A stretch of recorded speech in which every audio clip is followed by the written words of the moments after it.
Ito yung pinapangarap kong bike. Ito naman si LV. Ito yung hindi ko mabubuo kasi nasa gulay yung punan ko.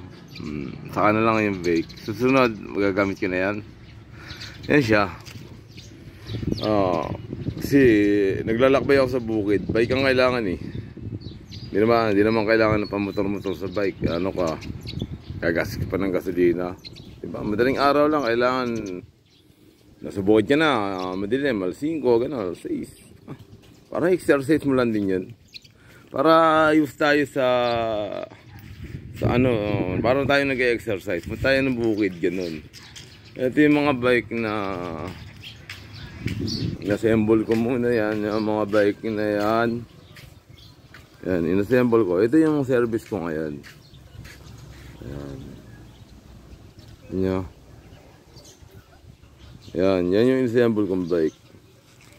Yung inassemble kong bike na yan, ay pambukid yan. Siyempre, tayo, babaguhin natin yung pambukid, tsaka panggala. Di ba? Para sa cellphone, may pambahay sa panggala. Yung iba yun. Sa akin, may pangbukid sa panggalang bike. Yung ibang tao, makikita nyo, ay may pang gala at pambahay. Yun lang sa akin ha. Para sa akin mga farmers, ito naman si LV. Nakabuo na naman. Punta naman akong bukid. Yan ang service sa bukid. Yan, mga service sa bukid. Para pag pumunta kami ng bukid, ay makikita nyo si LV na naman. Ang daming bukid, yan yung mga inassemble namin simula nung nakita nyo noon.